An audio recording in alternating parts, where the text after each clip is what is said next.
इंसानियत थी, लोगों में प्यार था, विश्वास था। आज जन जन की शिकायत ये आती है, शादी की थी, बच्चे भी हो गए,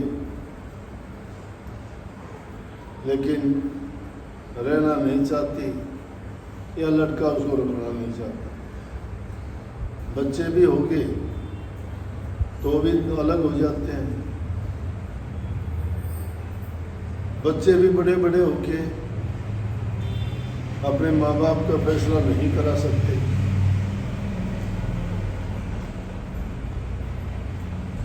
वो भी ये नहीं कहते कि वो भी एक तरह हो जाते हैं।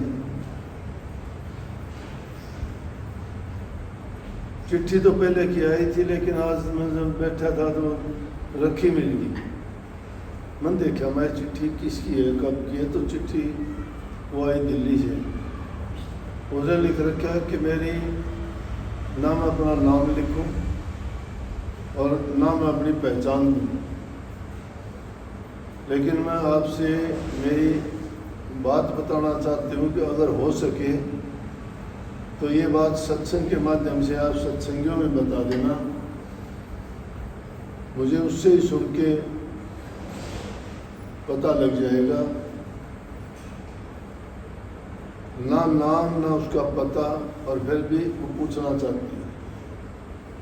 आगे वो लिखती है अपनी कहानी कि मैं एक लड़के के साथ रहती थी, 10 साल तक साथ रहा हूँ। वादा करता रहा कि शादी करेंगे हम।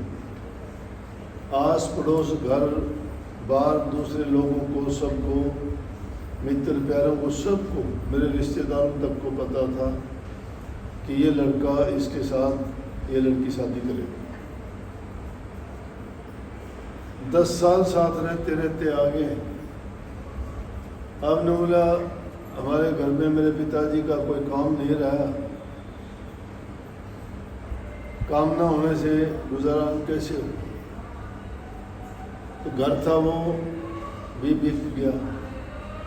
अब बच्चों को तो घर का ठिकाना नहीं। अब उस लड़के ने भी सोच लिया कि इनके पास देने लेने के लिए कुछ नहीं है। तो उस लड़का अब ये कहता है मेरे से कि मेरे घर वाले कहते हैं कि तुम उसके साथ शादी नहीं कर सकते। बोला कि आप मेरा मार्गदर्शन करो, मैं क्या करूं। तो उसके खिलाफ कोर्ट में जाऊं या मैं उसको छोड़ के दूसरी शादी कर लूं,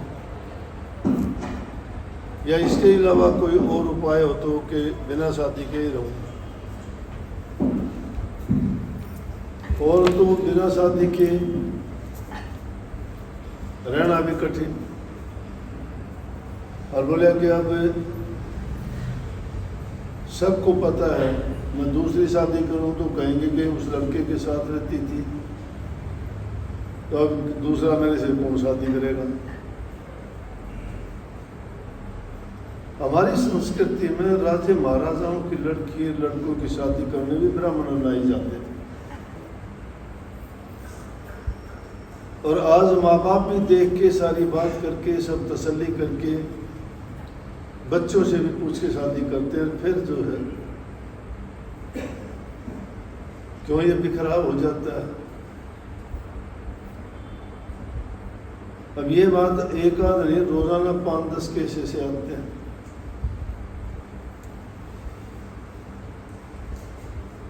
लेकिन जो आदमी मुंह के मारे बंध जाते हैं, अब ये है दादी है, ये अपनी औलाद भी छोड़ दी, शादी शुदी कर दी, पोते हो गया, पोतों के लिए तड़पती है कि पोतों को लेके चली गई, पोता 12वीं पास कर लिया, मैं रखना चाहती हूँ, वो आने नहीं देती। ये हालात है समाज के हमारे। तो ऐसे हालात में बचाने वाली चीज क्या है, उसके लिए कोई प्रयास नहीं करता। उसके लिए सबसे बड़ा संस्थान कहो या ऐसा केंद्र है ये सत्संग, कि इंसान के विचारों को बदलता है। सही आईना दिखाता है, जीवन जीने का रास्ता दिखाता है। लेकिन उन बातों को वो बच्चों के दिमाग पर असर इसलिए नहीं होता कि परिवार में कभी उनको ये शिक्षा दी नहीं गई। उनको पूरी आज़ादी दी गई, तुम कुछ भी करो। अब उस लड़की से मैं कैसे कह दूँ, वो तो है नहीं उसको कह देता कि माँ बाप की बात माननी क्या, बिना किसी के कहे और बिना शादी के किसी के साथ क्यों रही। कसूर हम खुद कर लेते हैं और फिर दोष दूसरे पर लगाते हैं।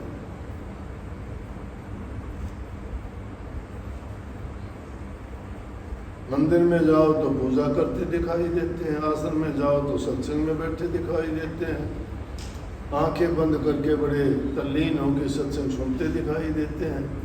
यज्ञ हवन पूजा में जाओ शब्द से आगे मिलते हैं। कथा वार्ता जहाँ होती है वहाँ देखो तो बहुत प्रेम से सुनते हैं बड़े, लेकिन बदलते नहीं, बदलाव नहीं है। उन बातों को मिथ्या मान लिया। जब तक कोई मानेगा नहीं तो कैसे सुधार हो जाएगा भाई। भक्ति के रास्ते पे कैसे चलोगे। इसलिए मैं कोशिश यही करता हूँ, सबसे पहली बात मेरी होती है कि आदमी का चरित्र ऊंचा होना चाहिए, चरित्र अच्छा होना चाहिए। अकेली लड़कियों की बात नहीं, चरित्र लड़कों का भी होता है। कभी सोचते हो उनको भी अपना चरित्र गिराना नहीं चाहिए। अहंकार नहीं, आत्मसम्मान इंसान में जरूर होना चाहिए। कभी ये सोचते हो कि चरित्र आना लड़कियों का, लड़कों का भी होता है। बैठ जाते हैं और बैठने के बाद में फिर रास्ते पे आना बड़ा कठिन हो जाता है।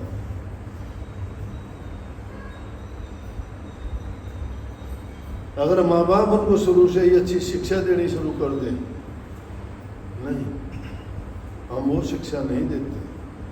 बच्चे माँ बाप के कहे में नहीं, माँ बाप बच्चों के कहे में चलते हैं। बच्चे जो जिद करते हैं, माँ बाप उनकी जिद को पूरी करते हैं।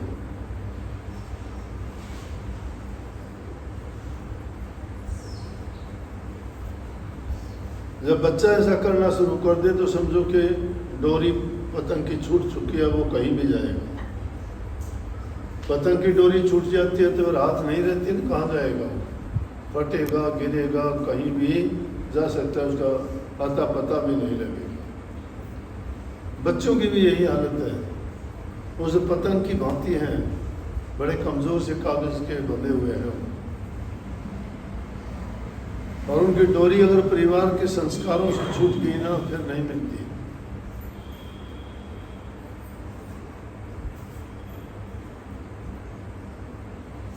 और चीज़ों के लिए इतना ध्यान देते हो, तुम पहले बच्चे का चरित्र निर्माण करते हो। जरूरत नहीं किसी चीज़ की करने के लिए।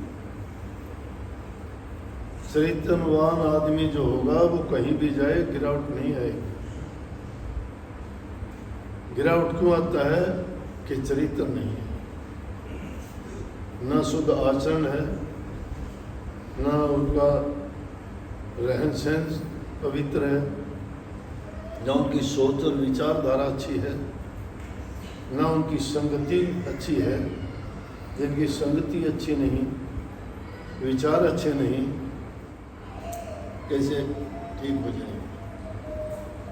भक्ति का मैं बताऊँ आपको, जो इंसान इन चीज़ों को मान लेता है ना, भक्ति उसके लिए बहुत आसान है।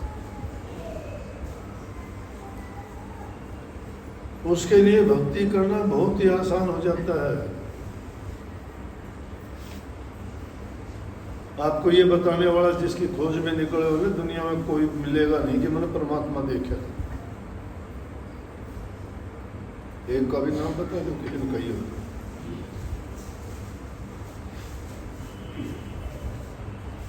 परमात्मा के गुण बताते हैं, खुद बताते हैं कि निर्गुण है वो, गुण है ही नहीं उसमें कोई। अरूप है, उसका रूप नहीं है कोई। सर्वमान्य है वो, सर्वव्यापक ही है। उसका ज़हूर दिखाई देता है, देखने वाली आंख से ही उनको दिखाई देता है, लेकिन वो समझाने किरकने की बात नहीं। जब इंसान अपने चरित्र को अच्छा बना लेगा,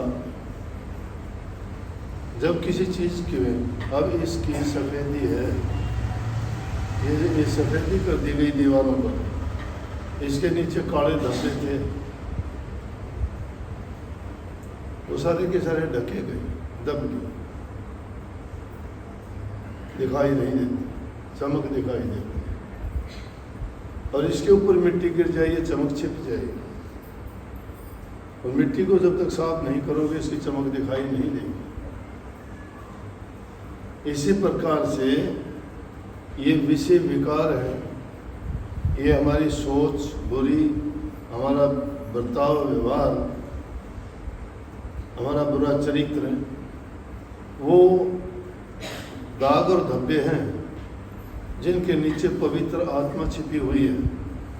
और जो आत्मा को के ऊपर से ये उतार दोगे, वो आपको जब नजर आएगी, वो पवित्रता है, शुद्ध है। वो पवित्र मन में ही प्रभु का वास होता है। वो अब क्या बताएगा, क्यों कह दिया, संतों ने कह दिया कि उसको बताएं तो कैसे बताएं, ना लिख सकते, ना बता सकते, ना वर्णन कर सकते, तो क्या है, वो गूंगे का गुड़ है। जैसे गूंगा आदमी गुड़ खा के उस मिठास को खुद अनुभव तो करता है, लेकिन दूसरे को कैसे बताए कैसा मीठा है, मिठास क्या होता है। मिठास को भी तो वो समझेगा जिसने मिठास को जाना है। जिन्हें मिठास को जाना ही नहीं, वो मिठास उसको कहो मीठा क्या होता है, नहीं पता। अगर कोई चीज़ आपने कभी खाई नहीं, तो वो आपको देख के कह दे, देखो इसको, ये चीज़ है कैसी है, कैसे बता देगा। आप उसको कहोगे मीठी है, फीकी है, नमकीन है, मान्यता है, मान लेगा कि हाँ फीकी है, ये मीठी है, खाऊंगा तो मुझे मीठी। उसने मीठी चखी है तो मिठास का पता है, चखी नहीं कैसे पता।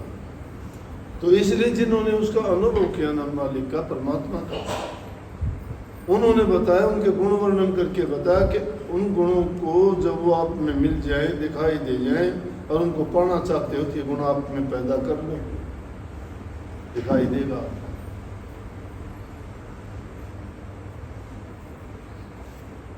जब ऐसे माहौल में, ऐसी परिवेश में हम जीते हैं, जिसमें रात दिन चिंता ये रहती है बच्चों की, बच्चा घर से जाता है, पता नहीं क्या करके आएगा, लड़की घर से निकलती है, पता नहीं ठीक ठाक आएगी या कोई बात तो ना हो जाएगी,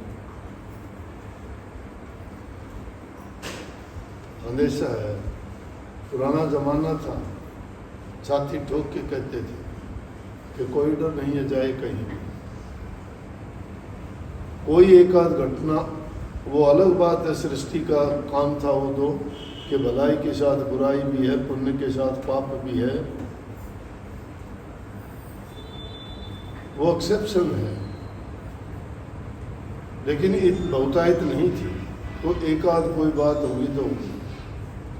लेकिन आज डर लगता है, हर इंसान को डर लगता है, इसलिए वो पाप बढ़ता जा रहा है। पाप के बढ़ने का कारण भी यही है, हम हैं दोषी उसके। हम दोषी किस लिए हैं कि हम अपने बच्चों की तरफ से उदासीन रवैया अपनाए हुए। वो मांगता है, वो मांग पूरी करते हैं, उनकी जिद पूरी करते हैं। वो जिद करता है, मुझे मोटरसाइकिल चाहिए देंगे, मुझे फ़ोन चाहिए लेके देंगे, मुझे ये कपड़ा चाहिए देंगे, मुझे वहाँ पढ़ना है पढ़ ले, तुम कहोगे वहाँ नहीं जाएगा।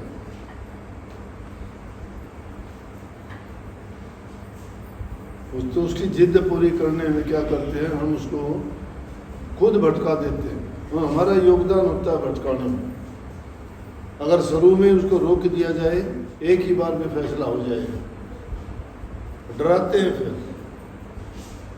बच्चे, फिर माँ बाप के नब्ज को पकड़ते हैं कि ये मोह के बंधन में पड़ा हुआ है, उसको डर दिखाते हैं कि मैं घर छोड़ के चला जाऊंगा,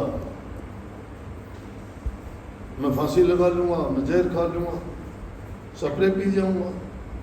डरते हैं बेचारे। कोई नहीं, ऐसा ना करना भाई। क्यों? उसने पता लगा लिया कि ये मोह के बंधन में बंधे हुए हैं, तेरी इस चीज़ को बर्दाश्त नहीं करेंगे। ये नहीं सोचते माँ बाप तेरे अच्छे के लिए करते हैं।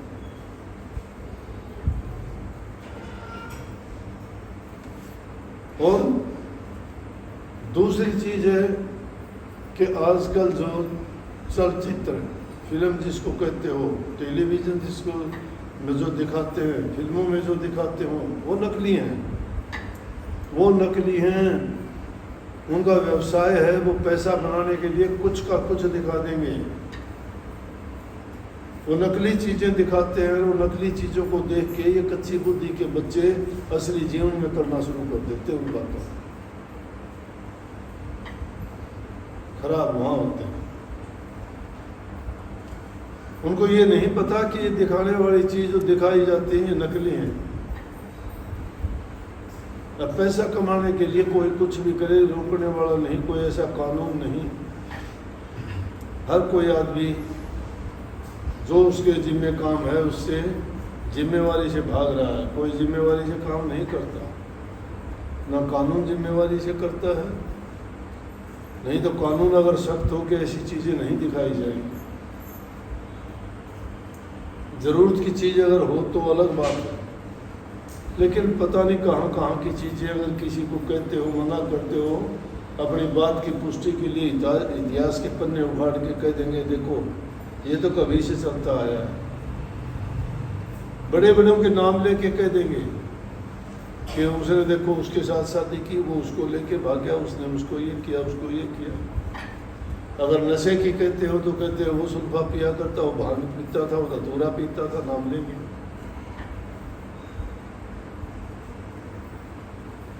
हर चीज का उनके पास जवाब होगा। बुरी चीज को तो सबसे पहले पकड़ लेते हैं, लेकिन अच्छाई लाख कोशिश करने से भी नहीं सीख पाते।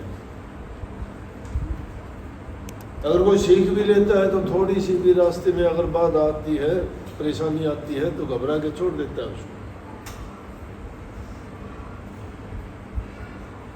सत्संगों में आते हैं, धर्म के रास्ते पे चलते दिखाई देते हैं, लेकिन